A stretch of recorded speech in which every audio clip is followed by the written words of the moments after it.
ঝাড়ু পদ্মফুল না হাত, দিল্লিবাসীর মন জিতবে কারা? কেজরিওয়ালের প্রত্যাবর্তন নাকি বিজেপি সরকার? দিল্লির কুর্সি দখলে আজ মহাযুদ্ধ। দুশা কোম্পানি আধা সামরিক বাহিনী দিয়ে শুরু ভোট গ্রহণ। কংগ্রেস লড়াইয়ে থাকলেও দিল্লি ভোটে মূল প্রতিদ্বন্দ্বী আপ বিজেপি। দিল্লির কুর্সি দখলে মরিয়া পদ্ম শিবির। ফের জিতে মুখ্যমন্ত্রী হব, চ্যালেঞ্জ ছুড়ে ভোট ময়দানে কেজরিওয়াল।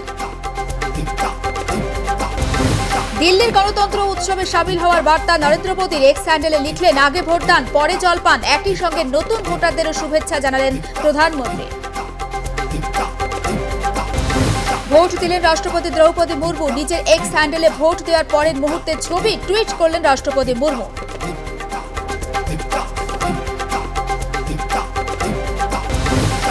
ভোট দিলেন কংগ্রেস নেতা তথা বিরোধী দলনেতা রাহুল গান্ধী। পাশাপাশি দিল্লিবাসীকে ভোটাধিকার প্রয়োগ করার আহ্বানও জানালেন তিনি।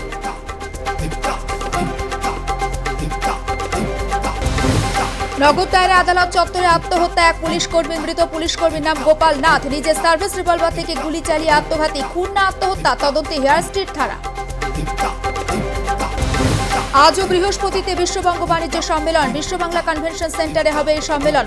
40টি দেশে 200 জন প্রতিনিধি যোগ দেবেন। 20টি দেশের রাষ্ট্রদূত ও হাই কমিশনাররা থাকবেন সম্মেলনে।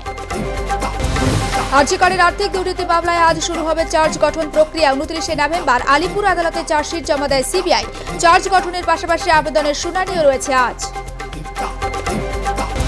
শাশুড়িকে সঙ্গে নিয়ে জামাইয়ের মাদকের কারবার। বারুইপুর থেকে উদ্ধার কোটি টাকার মাদক ও নগদ। বাড়ি ভাড়া নিয়ে মাদকের কারবার। এসটিএফের জালে মোখলেসুর শেখ ও শিরিনা বিবি।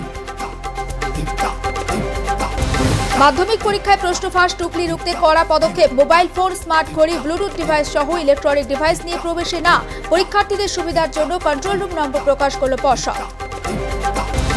বাংলাদেশের রাজনীতিতে ফের ঘুরে দাঁড়াতে তৎপর আওয়ামী লীগ। ইতিমধ্যে দেশের বিভিন্ন জায়গায় পোস্টার সাটানোর পাশাপাশি লিফলেটও বিলি করছেন দলের নেতাকর্মীরা।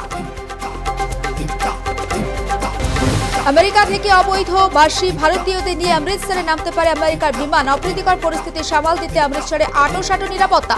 সূত্রে খবর, প্রায় 200-রও বেশি ভারতীয়কে ফেরত পাঠানো হয়েছে।